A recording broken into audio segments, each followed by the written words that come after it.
আসসালামু আলাইকুম, কেমন আছেন সবাই? আশা করি সবাই অনেক ভালো আছেন। স্বাগতম সবাইকে নতুন আরেকটি ভিডিওতে। তো পুরো ভিডিওতে আমরা নিউ ইয়ার আগে থেকে কাজগুলো দেখিয়েছিলাম। আজকের ভিডিওতে আমরা নিউ নিয়ে আলোচনা করার চেষ্টা করব। তো চলুন শুরু করি। তো প্রথমে রাইট বাটনে ক্লিক দিবেন, ক্লিক দেওয়ার পর একটু নিচে আসবেন, আসার পর দেখতে পাচ্ছেন নিউ। এখানে ক্লিক দেওয়ার পর দেখতে পাচ্ছেন ফোল্ডার, শর্টকাট, ডেটাবেজ অ্যাক্সেস, অনেকগুলো অপশন দেখতে পাচ্ছেন। তো প্রথম প্রথম আপনারা এতগুলো অপশন পাবেন না। প্রথম প্রথম আপনারা পাবেন folder, shortcut, BMP image, contract, then journal document, এখানে পাবেন টেক্সট ডকুমেন্ট অ্যান্ড থাকবে ব্রিফকেস। তো আমরা সবগুলো একে একে দেখার চেষ্টা করি। তো প্রথমে যেটা আছে সেটা হচ্ছে ফোল্ডার। তো আমরা যদি ফোল্ডারে লেফট বাটনে ক্লিক দিই, তো দেখতে পাচ্ছেন একটি ফোল্ডার তৈরি হয়ে গেছে। তো এখানে আমরা নেম দিতে পারবো, যে কোনো নাম আমরা দিতে পারবো। তো আমি আমার নামটি দিয়ে দিচ্ছি। আপনারা যে কোনো নাম দিতে পারবেন, এখানে আপনার ইচ্ছা মতো নাম দিতে পারবেন। দেন এখানে ইন্টার বাটনে ক্লিক দিয়ে দিবেন। ওকে ক্লিক দেওয়ার পর দেখতে পাচ্ছেন আমাদের নামটি চলে এসেছে। তো এখন যদি আমরা রাইট বাটনে ক্লিক দিই, দেখতে পাচ্ছেন এখানে বেশ কিছু অপশন দেখা যাচ্ছে। এখানে দেখতে পাচ্ছেন open, share with, restore, included. আপনারা এই চারটে অপশন দেখতে পাবেন না। আমাদের উইন্ডোজ সফটওয়্যারটি ইনস্টল করা আছে, সেই জন্য আমরা এই চারটে অপশন পাচ্ছি। আপনারা সর্বপ্রথম এই চারটে অপশন পাবেন না, এটা আপনারা উইন্ডোজ ব্যবহার করলে পাবেন। তো তারপর দেখতে পাচ্ছেন copy to folder, move to folder, send to, cut, copy, create shortcut, delete, rename, properties. তো আমরা প্রথম থেকে আসি। প্রথমে যেটা আছে সেটা হচ্ছে ওপেন। আমরা যদি ওপেনে ক্লিক দিই, তো দেখতে পাচ্ছেন আমাদের ফোল্ডারটি ওপেন হচ্ছে, অর্থাৎ আমাদের ফোল্ডারের ভিতরে যা আছে তা আমরা এখান থেকে দেখতে পারবো। তো যেহেতু আমাদের ফোল্ডার এখানে কিছু নেই, তো আমরা এখন এখানে কিছু দেখতে পাচ্ছি না, তো আমরা এটা কেটে দিই। ওকে, তো আমরা রাইট বাটনে ক্লিক দিই। দেন এখানে দেখতে পাচ্ছেন শেয়ার উইথ, এখানে আমরা শেয়ার করতে পারবো। এখানে শেয়ার করার জন্য আমাদের ডিফল্ট যে সিস্টেমগুলো আছে সেগুলো আমরা ইউজ করতে পারবো। এটার মাধ্যমে আমরা অন্য কোনো ডিভাইসে শেয়ার করতে পারবো না। রেস্টোর প্রিভিয়াস ভার্সনস, তারপর আছে ইনক্লুডেড লাইব্রেরি, অর্থাৎ আপনারা একটা থেকে একটা লাইব্রেরি আন্ডারে নিতে পারবেন। দেখতে পাচ্ছেন ডকুমেন্ট, মিউজিক, পিকচার, ভিডিও। তো যদি আমরা ডকুমেন্টে ক্লিক দিই, তো দেখতে পাচ্ছেন আমাদের ডকুমেন্টটি ওপেন হয়ে গেছে। এখানে আমরা চাইলে এটি নিতে পারবো। তো এখানে দেখতে পাচ্ছেন আমরা যদি এখানে নিয়ে আসি, দেখতে পাচ্ছেন আমরা কন্টিনিউ বাটনে ক্লিক দিলে আমাদের এটি এখানে চলে আসবে। তো আমরা আপাতত এটা ডেস্কটপে রাখবো, তার জন্য এখান থেকে আমরা কাট করে নিচ্ছি। ওকে, তো আমরা আশা করি বোঝাতে পেরেছি এখানে যে ইনক্লুডেড যে লাইব্রেরি, এটা কী কাজ। আমরা এই তিনটার মধ্যে এই সফটওয়্যারটি রাখতে পারবো। তো আশা করি বোঝাতে পেরেছি ইনক্লুডেডের কী কাজ। আমরা এই চারটে অপশনের মধ্যে এই ফোল্ডারটি রাখতে পারবো। ওকে, তো দেখতে পাচ্ছেন কপি টু ফোল্ডার, এখানে যদি আমরা ক্লিক দিই, দেন দেখতে পাচ্ছেন আমাদের একটি পপ আপ এখানে এসেছে। এখানে আমরা যেখানে ফোল্ডারটি কপি করতে চাই সেটি সিলেক্ট করতে হবে। তো আমরা একটি ড্রাইভ সিলেক্ট করি। ওকে, সিলেক্ট করার পরে দেখতে পাচ্ছেন কপি, এখানে ক্লিক দিই। ক্লিক দেওয়ার পরে আমরা যদি আমাদের সেই কম্পিউটার ড্রাইভটি ওপেন করি, তো দেখতে পাচ্ছেন আমাদের ফোল্ডারটি এখানে কপি হয়ে গেছে। তো আশা করি আমরা কপির কাজটি বোঝাতে পেরেছি। দেন রাইট বাটনে ক্লিক দেওয়ার পর দেখতে পাচ্ছেন মুভ টু ফোল্ডার, অর্থাৎ এই ফোল্ডারটিকে একদম কাট করে ওইখানে একদম সরাসরি নিয়ে যাওয়া। অর্থাৎ এখান থেকে যদি আমরা মুভ করি, তো এখানে ডেস্কটপে এই ফোল্ডারটি থাকবে না, একদম ওইখানে চলে যাবে। তো আমরা এটি আর দেখাচ্ছি না। তারপর দেখতে পাচ্ছেন সেন্ড টু, এখানে দেখতে পাচ্ছেন আমরা বিভিন্নভাবে সেন্ড করতে পারবো, মেলের মাধ্যমে, ফ্যাক্সের মাধ্যমে, ডকুমেন্টের মাধ্যমে, ডেস্কটপে শর্টকাট বানাতে পারবো। তো এখানে আমরা যদি ডেস্কটপে একটি শর্টকাট বানাতে চাই, তার জন্য ডেস্কটপ ক্রিয়েট শর্টকাটে যদি ক্লিক দিই, তো দেখতে পাচ্ছেন আমাদের একটি শর্টকাট ফোল্ডার তৈরি হয়ে গেছে। ওকে, আমরা শর্টকাটটি ডিলিট করে দিচ্ছি। ওকে, দেন আমরা একটু নিচের দিকে যদি যাই, দেখতে পাচ্ছেন কাটের কাজ হচ্ছে মূলত এখান থেকে একদম কাট করে বা একদম সরিয়ে নিতে যখন চাই, তখন আমরা এই কাটটি ইউজ করব। অর্থাৎ আমরা যদি এখান থেকে এটি একদম কাট করে নিতে চাই, দেন আমরা একটি ফোল্ডার রাখতে চাই, তো আমরা এখান থেকে যদি এটাতে পেস্ট করি, তো দেখতে পাচ্ছেন আমাদের ডেস্কটপে সেই ফোল্ডারটি আর নেই, একদম চলে এসেছে এখানে পার্মানেন্টলি। তো এখন যদি আমরা এখান থেকে কপি করতে চাই, তার জন্য কপি বাটন, দেন এখানে যদি পেস্ট করি, তো দেখতে পাচ্ছেন আমাদের ফোল্ডারটি একদম কপি হয়ে গেল। তো আশা করি আমরা কপির কাজটি বোঝাতে পেরেছি। তো এখানে দেখতে পাচ্ছেন কপির কাজটিও সেম। দেন এখানে দেখতে পাচ্ছেন পেস্ট, অর্থাৎ আমরা কোনো কিছু যদি কপি বা কাট করি, দেন এখানে পেস্টে ক্লিক করে এই ফোল্ডারের ভিতরে পেস্ট করতে পারবো, অর্থাৎ রাখতে পারবো। দেন দেখতে পাচ্ছেন ক্রিয়েট শর্টকাটটি আমি অলরেডি একবার দেখিয়েছি।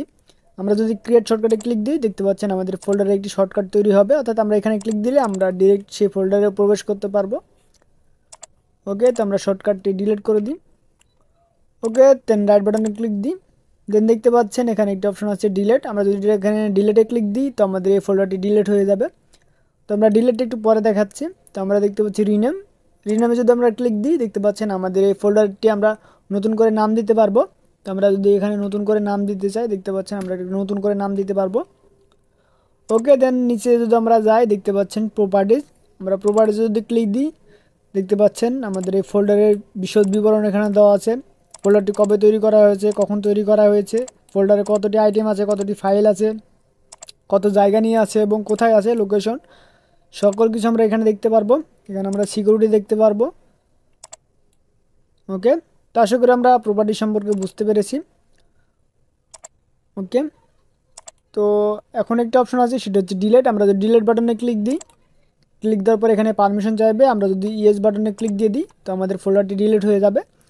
তবে এটি পার্মানেন্টলি ডিলিট হবে না, এটি আমাদের রিসাইকেল বিনে জমা হবে। তো আমরা রিসাইকেল বিনটি যদি ওপেন করি তো দেখতে পাচ্ছেন আমাদের সেই ফোল্ডারটি এখানে আছে। এখান থেকে আমরা এই ফোল্ডারটিকে আবার রিস্টোর করতে পারবো, অর্থাৎ আমরা পুনরায় ফিরিয়ে আনতে পারবো। তার জন্য আমরা সেই ফোল্ডারে ক্লিক দিব, দেন রাইট বাটনে ক্লিক দিব। ক্লিক দেওয়ার পর দেখতে পাচ্ছেন রিস্টোর, আমরা যদি এখানে ক্লিক দিই, ক্লিক দেওয়ার পর দেখতে পাচ্ছেন আমাদের ফোল্ডারটা আবার পূর্বের জায়গায় চলে এসেছে, অর্থাৎ আমরা ডিলিট করা ফাইলটি এভাবে ফিরিয়ে আনতে পারবো। তবে এটা সমসাময়িকের জন্য, অনেক সময় রিসাইকেল বিনে জমা হয় না, যদি জমা হয়ে থাকে তবে আপনি এটা রিস্টোর করতে পারবেন। ওকে, তো রিসাইকেল বিন কীভাবে ফায়ার করবেন তা আমরা অলরেডি একবার দেখিয়েছিলাম, তো আরেকবার দেখাচ্ছি। আমরা রাইট বাটনে ক্লিক দেবো, ক্লিক দেওয়ার পর দেখতে পাচ্ছেন এমটি রিসাইকেল বিন, এখানে ক্লিক দিয়ে দেবো। ওকে, দেন এখানে পারমিশন ইউজ দিয়ে দেবো। ওকে, তো আশা করি আমরা ফোল্ডারের কাজটি বুঝতে পেরেছি। তো এরপরে আমরা রাইট বাটনে ক্লিক দেওয়ার পরে নিয়ে যাব, দেন এখানে দেখতে পাচ্ছেন শর্টকাট। তো আমি শর্টকাট অলরেডি দেখিয়েছি, তো শর্টকাটটি আমি আর দেখাচ্ছি না। ওকে, দেন এখানে আছে বিটম্যাপ ইমেজ, যদি আমরা এখানে ক্লিক দিই একটি ইমেজ ক্রিয়েট হবে। ওকে, দেখতে পাচ্ছেন এটা হচ্ছে যে কোনো ইমেজ আমরা এখান দিয়ে ভিউ করতে পারবো। ওকে, এটার কাজ আমাদের তেমন নেই, তো আমরা এটাকে না ব্যবহার করলেও পারবো। ওকে, দেন আমরা দেখি তারপরে আছে কন্ট্রাক্ট। আমরা যদি কন্ট্রাক্টে ক্লিক দিই তো আমাদের একটি ডেটাবেস তৈরি হবে।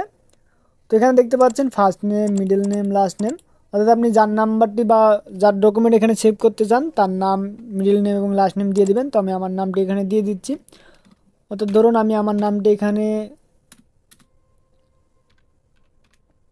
তো আমি আমার নামে একটি কন্ট্যাক্ট অ্যাড করতে চাচ্ছি, তো আমরা এখানে মিডল নাম দেব না, আমরা লাস্ট নেম দিয়ে দিচ্ছি।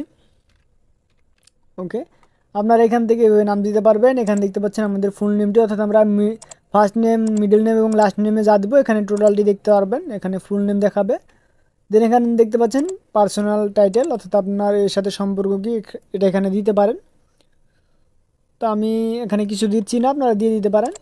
ওকে, দেন এখানে দেখতে পাচ্ছেন নিক নেম, অর্থাৎ আপনার যার নাম্বারটা আপনি এখানে সেভ করতে চান বা অ্যাড করতে চান তার যদি কোনো ডাকনাম থেকে থাকে সেটি এখানে দিতে পারেন। দেন এখানে আপনি চাইলে যে কোনো ইমেল দিতে পারেন। তো আমরা একটি ইমেল দিয়ে দিচ্ছি। তো আমরা আমাদের ব্রাউজার ওপেন করার পরে এখান থেকে ইমেলটি কপি করছি।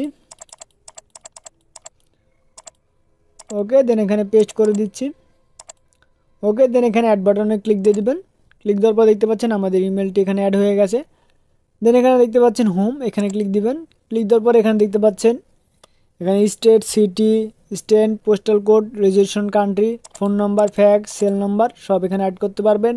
এখানে আপনি তার ওয়েবসাইটটা অ্যাড করতে পারবেন। দেন এখানে দেখতে পাচ্ছেন ওয়ার্কেও সেম, এখানে company, job title, department, office, phone number, fax, pagers এখানে সব কিছু অ্যাড করতে পারবেন। ওয়েবসাইট অ্যাড করতে পারবেন। ফ্যামিলি হলে ফ্যামিলি দেখতে পাচ্ছেন, জেন্ডার সিলেক্ট করতে পারবেন, date of birth, anniversary date select করতে পারবেন।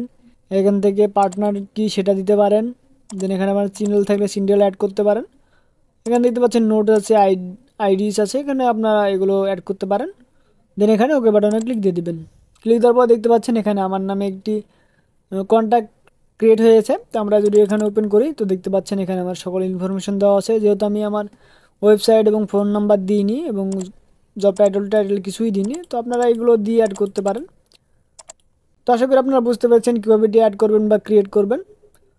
তো তারপর আমরা রাইট বাটনে ক্লিক দিই। ক্লিক দেওয়ার পর দেখতে পাচ্ছেন নিয়ে যাওয়ার পরে আমরা এখানে দেখতে পাচ্ছি আমরা কন্ট্যাক্ট করেছি। দেন এখানে জার্নাল ডকুমেন্ট, এটাতে যদি ক্লিক দিই এটি হচ্ছে একটি নোটপ্যাডের মতো, অর্থাৎ আমরা খাতা কলমে যেভাবে লেখালেখি করি এটিও হচ্ছে সেম। দেখতে পাচ্ছেন আমাদের সামনে একটি খাতা ওপেন হয়েছে।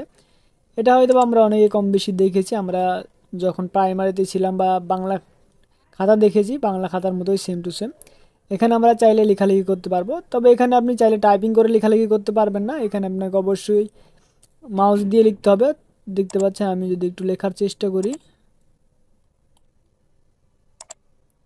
এভাবে আপনাকে লিখতে হবে। তো আমি খুব ভালো লিখতে পারছি না, তো আপনারা এইভাবে লিখতে পারেন। এটা হচ্ছে মূলত একটি খাতা, এখানে আপনার কাগজ কলমে যেভাবে লেখেন এখানেও সেভাবে লিখতে হবে। তো আপনারা প্র্যাকটিস করতে পারেন, আমি এভাবে লিখতে অনেকটা পারি না।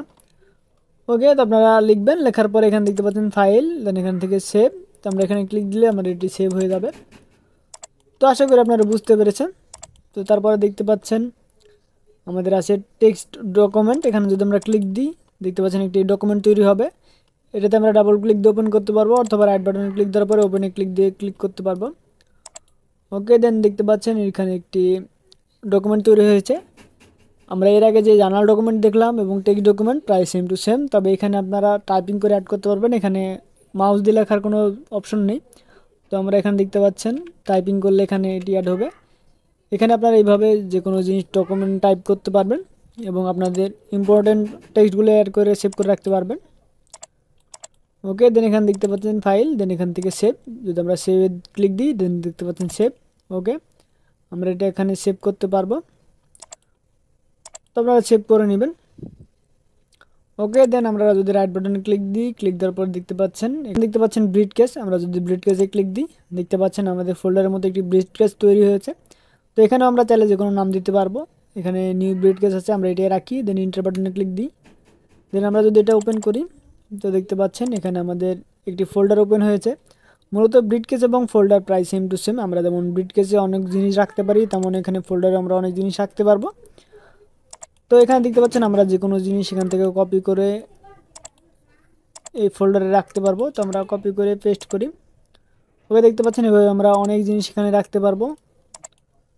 যেমন আমরা ব্যাগে অনেক কিছু রাখতে পারি, ঠিক তেমন এখানে আমরা অনেক জিনিস রাখতে পারবো। ওকে, দেখতে পাচ্ছেন আমাদের এখানে কপি হচ্ছে। তো এভাবে আপনারা যে কোনো জিনিস কপি করতে পারবেন। তো আশা করি বুঝতে পেরেছেন। তো আমি ওকে, দেখতে পাচ্ছেন আমাদের সকল কিছু এখানে কপি হয়ে গেছে। তো আশা করি বুঝতে পেরেছেন। মূলত ফোল্ডার এবং ব্রিডকেস একই জিনিস, আপনারা চাইলে ফোল্ডার ক্রিয়েট করতে পারেন অথবা ব্রিডকেস ক্রিয়েট করতে পারেন। তো আশা করি আপনারা বুঝতে পেরেছেন। তো আজকের ভিডিও পর্যন্তই, দেখা হবে পরবর্তী ভিডিওতে নতুন আইটি টপিক নিয়ে। সে পর্যন্ত সবাই সুস্থ থাকবেন, ভালো থাকবেন, আল্লাহ হাফেজ।